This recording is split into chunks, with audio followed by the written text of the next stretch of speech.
Buenos días, me llamo Gilberto y hoy les voy a leer un artículo que se llama ¿Qué es una secta?, escrito por el hermano John Nelson Darby. La palabra secta es empleada en nuestras Biblias para traducir la palabra griega airesis. La encontramos 6 veces en el libro de los Hechos, una vez en la primera epístola a los Corintios, una vez en la epístola a los Gálatas y una vez en la segunda epístola de Pedro. El significado de esta palabra es bien conocido. Significa propiamente una doctrina, un sistema, ya de filosofía y ya de religión, cuyos adherentes están unidos como adeptos de esta doctrina.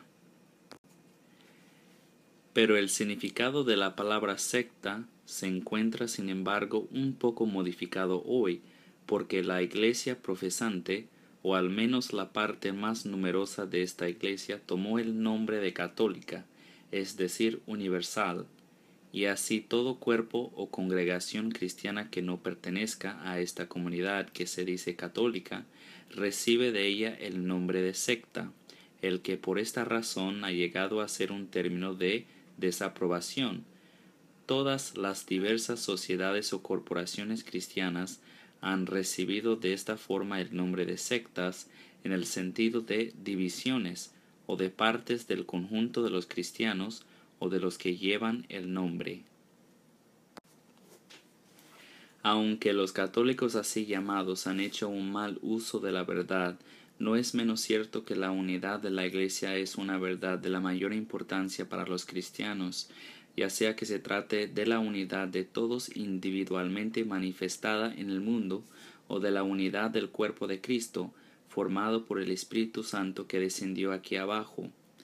Así, en el capítulo 17 del Evangelio de Juan, el Señor pide al Padre por aquellos que creerían mediante la palabra de los apóstoles, y cito, que también ellos sean uno en nosotros, para que el mundo crea que tú me enviaste.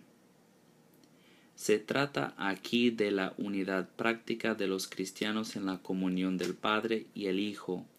Los apóstoles debían ser uno en consejo, en intenciones, en pensamientos, en obras, en espíritu, por un solo espíritu, como el Padre y el Hijo en la unidad de la naturaleza divina. Entonces los que creerían en él por la palabra de ellos debían ser todos uno en la comunión del Padre y del Hijo. Nosotros seremos perfectos en la unidad, en la gloria, pero debemos ser uno ahora para que el mundo crea. Además, el Espíritu Santo que descendió del cielo en el día de Pentecostés en Hechos capítulo 2, bautizó a todos los creyentes de entonces en un solo cuerpo, los unió a Cristo como un cuerpo a la cabeza, y para que este cuerpo fuese manifestado en la tierra en esta unidad. En el capítulo 12 de la primera epístola a los Corintios vemos claramente que este cuerpo era un cuerpo en la tierra, porque dice que si un miembro padece, todos los miembros se duelen con él, y si un miembro recibe honra, todos los miembros con él se gozan. Todo el capítulo demuestra la misma verdad, mas este versículo basta para probar que el apóstol habla de la iglesia en la tierra, pues uno no sufre en el cielo. He aquí pues la verdadera unidad formada por el Espíritu Santo, la unidad de los hermanos entre sí, la unidad del cuerpo.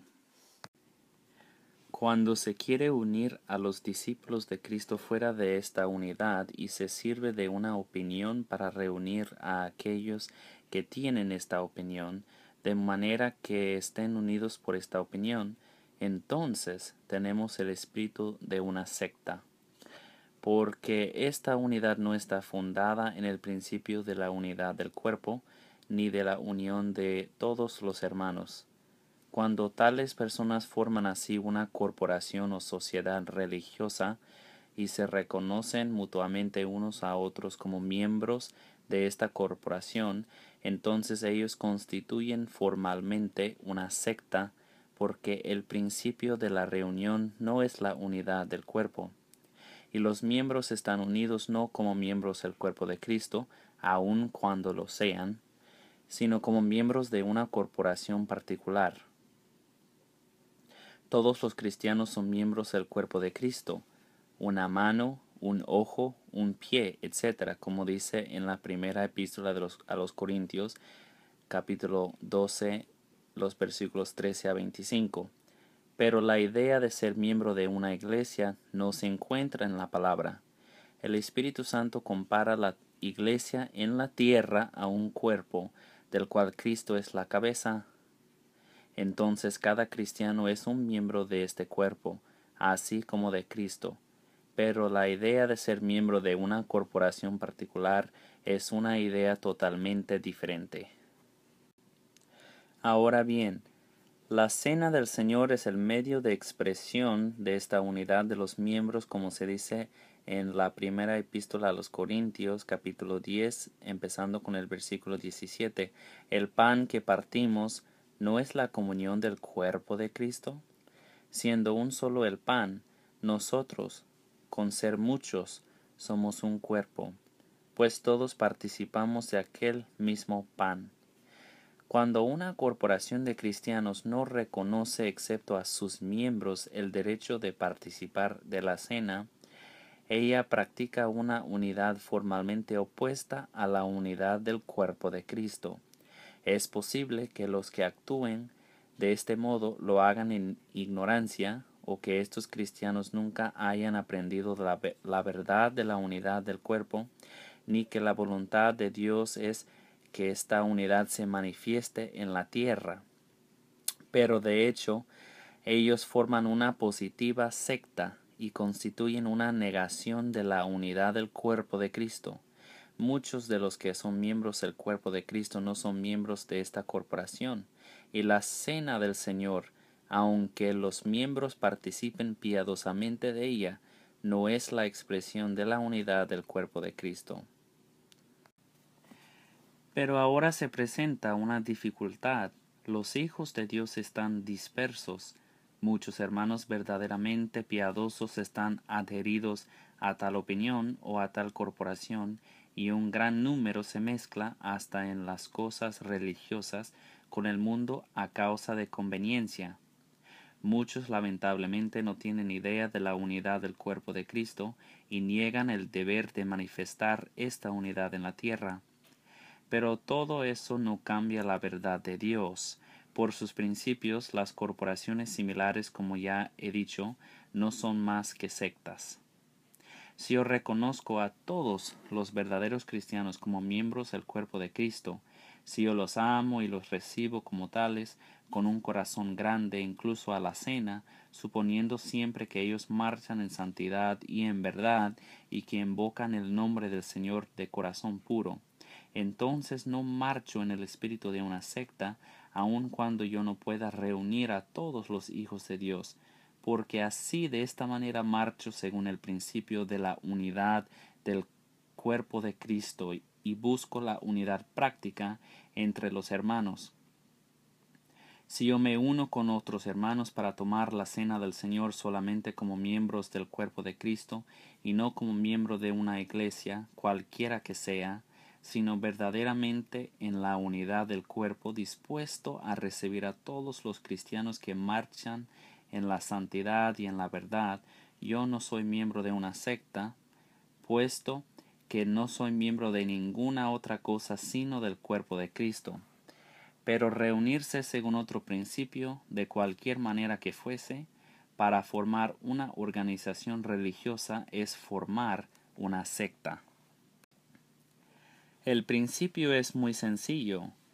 Las dificultades prácticas a veces son grandes a causa del estado de la Iglesia de Dios, pero Cristo es suficiente para todo, y si estamos contentos de ser pequeños a los ojos de los hombres, el asunto no es tan difícil. Una secta Es, pues, una corporación religiosa formada sobre otro principio distinto del principio de la unidad del cuerpo de Cristo, y es formalmente tal cuando los miembros que la componen son ellos solos considerados como miembros de ella, y se camina en el espíritu de una secta cuando solamente ellos son reconocidos de una manera práctica, los que se ponen de acuerdo en una opinión sin que se pueda decir que son formalmente miembros de una corporación. No hablamos aquí de la disciplina que se ejerce en el seno de la unidad del cuerpo de Cristo, sino del principio sobre el cual nos reunimos. La palabra de Dios no reconoce tal cosa como ser miembro de una iglesia. Ella siempre habla de miembros del cuerpo de Cristo. La promesa que nos anima en el camino de la unidad del cuerpo de Cristo en estos tiempos de dispersión, en estos tristes tiempos de los últimos días, se halla en Mateo capítulo 18 y versículo 20, donde Él promete su presencia, y cito, «Porque donde están 2 o 3 congregados en mi nombre, ahí estoy yo en medio de ellos». Y la regla para dirigirnos a través de las dificultades de los últimos tiempos, en medio de la confusión que reina alrededor de nosotros, está establecida en la segunda epístola de Timoteo, capítulo 2, versículos 19 a 22. Y cito, «Pero el fundamento de Dios está firme, teniendo este sello. Conoce el Señor a los que son suyos, y apártese de iniquidad todo aquel que invoca el nombre de Cristo. Pero en una casa grande no solamente hay utensilios de oro y de plata, sino también de madera y de barro, y unos son para usos honrosos y otros para usos viles. Así que si alguno se limpia de estas cosas, será instrumento para honra, santificado, útil al Señor y dispuesto para toda buena obra. Huye también de las pasiones juveniles y sigue la justicia, la fe, el amor y la paz con los que de corazón limpio invocan al Señor».